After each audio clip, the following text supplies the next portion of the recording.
What are the qualities of that person that you could embody? That's the key, because it's not about wealth. It's who you become.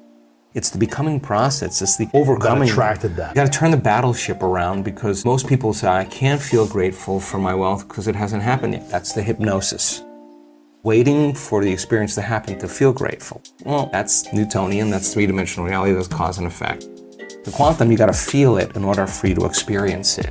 Okay, so this heart becomes like an amplifier, and it sends that signal out, and that frequency can carry the thought of your abundance. Suffering cannot carry the thought of your abundance. Lack cannot carry the thought of your abundance. It's a different frequency. We feel different feelings like suffering. We think different thoughts. People can say, I'm abundant, I'm abundant, I'm abundant, all they want, but that thought is never making it to the body, because it's stopping at the brainstem, because the body's saying, I'm miserable, I'm unhappy, I'm in lack. So the affirmation doesn't work, right? Okay, so let's go one step further. Practice this. If you learned it just like learning how to play handball, or learning how to hit a golf ball, learning how to dance a salsa, if you just practice the form and you got really good at it, if you were doing it properly then, what would be the outcome? The experiment of being abundant would be that you would have to feel that feeling. Get so good at doing it with your eyes closed. You got to do it with your eyes open. Now why? Because if you're feeling the feelings of your emotions, of your future, you're no longer looking for them.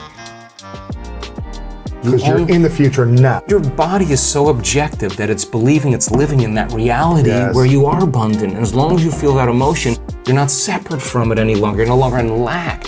You're no longer looking for it to occur. Say, why hasn't it happened yet? If you're feeling abundant, why would you look? Right. You wouldn't. Our job then is to be able to maintain that modified state of mind and body. So, okay, so does that mean like you should check your bank account tomorrow and see if there's $500,000 in it? No. You keep tuning into that potential, then here come the synchronicities. Yes. What's that? That's feedback in your environment. The universe saying, hey, whatever you're doing, all of a sudden, we are starting to create.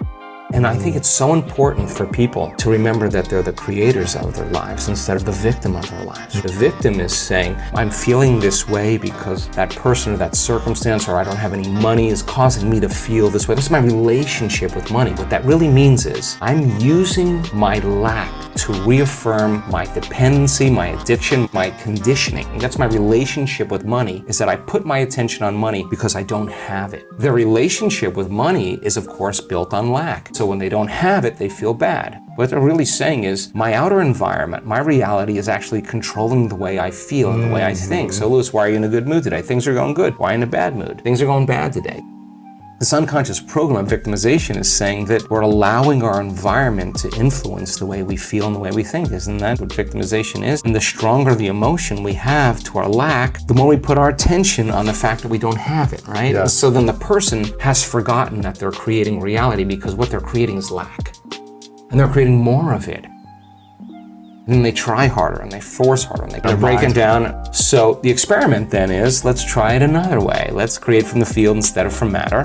Get a coherent heart, get a coherent brain, relax in the heart, and energy moves right into the brain. We've measured this 1,000 times. And all of a sudden the person moves into these beautiful, elegant brainwave states where they're super creative. So the longer you're conscious of that energy, the more you draw that future to you. So then what does the synchronicity mean? It means whatever you're doing inside of you is producing that effect outside of you. Pay attention to what you did and do it again. Yeah. So generate a little bit more abundance. Just do it for an experiment. Now, when the synchronicity happens, do you think you feel suffering, or do you think you feel a little excitement?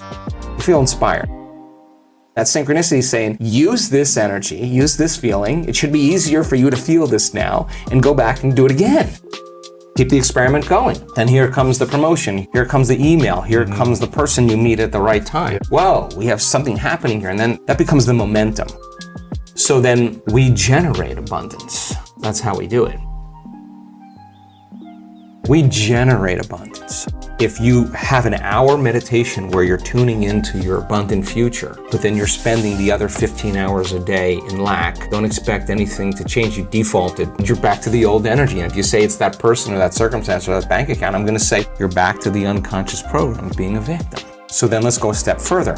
If your personality creates your personal reality, and it does, and your personality is made up of how you think, how you act, and how you feel, then the present personality who's listening to this podcast has created the present personal reality called their life. Which means if you want to change your personal reality, you're going to have to change your personality. Right. Nothing changes in your life until you change.